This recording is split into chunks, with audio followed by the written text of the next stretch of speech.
Good evening, everyone. My name is Dlamini. I'm a third year student at UKZN. Today, on this video, I'm going to explain to you or tell you about my teaching experience during my teaching practice.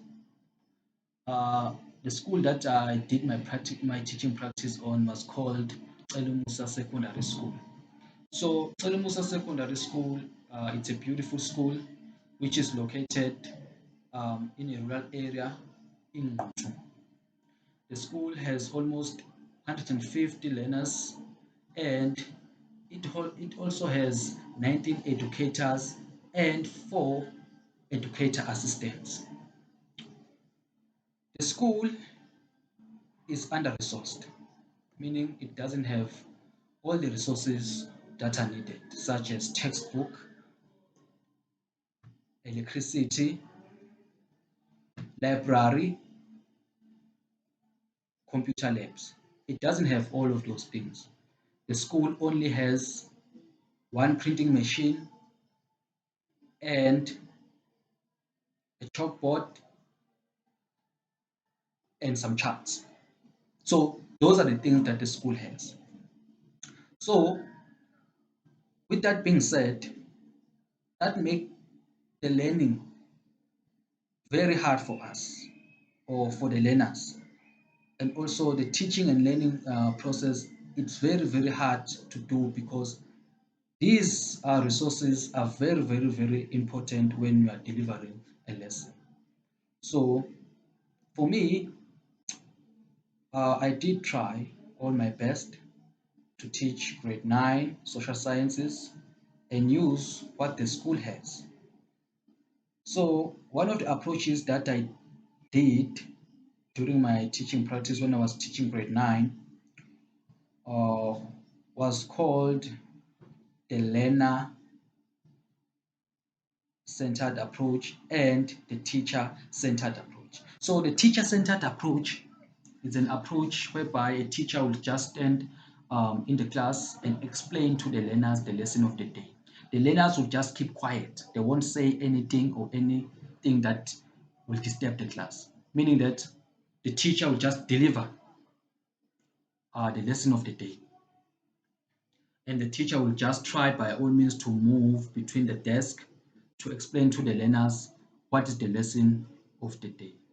So when the teacher does that, all the learners are included because every learner is quiet.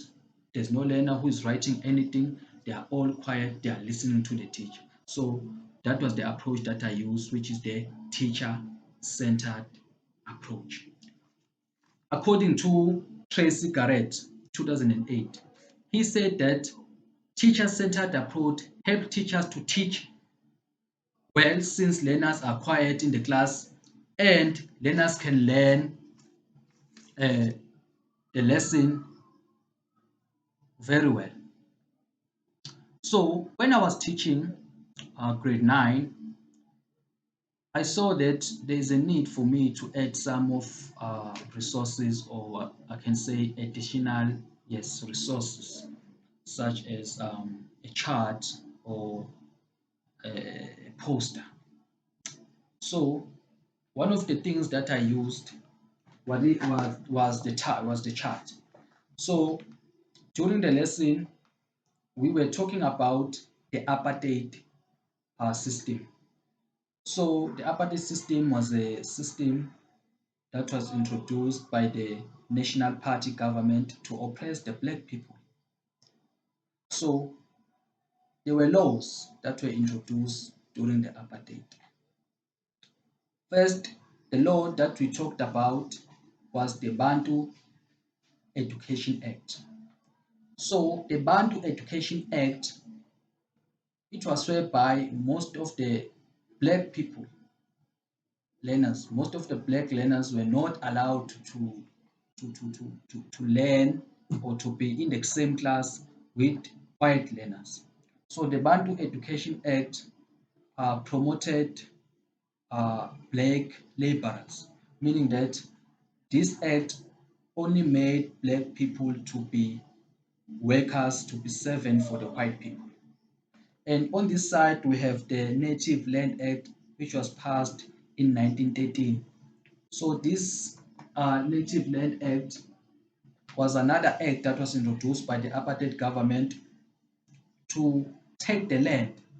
Almost 93% of the land was given to the white people. That's why even today we still don't have land. Most of the land is still owned by the white people, which are white farmers. And 7% was then allocated to the black people. So doing this, displaying this chart in front of the learners, they are able to visualize, they are able to memorize, they are able to understand the topic.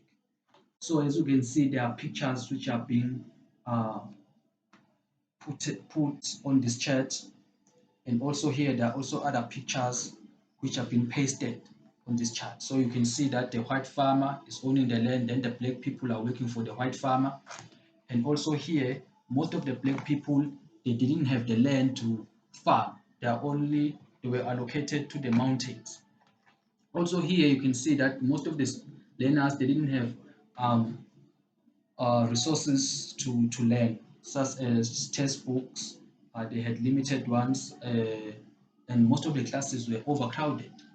So this was an approach that I use. I used the, the teacher-centered approach, which made sure that most of the learners understand the topic. So after this, I was able to ask them some of the question. Now I was using the the learner-centered approach, whereby learners now are doing the work which is needed.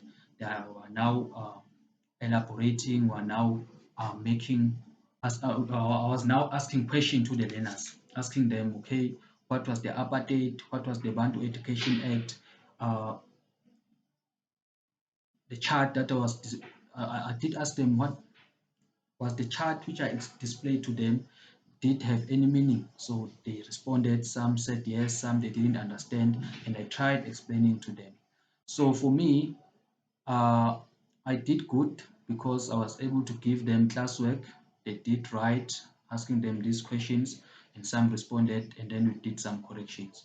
So for me, I think this thing of teaching, of using teaching aids, can benefit most of our learners as people of South Africa.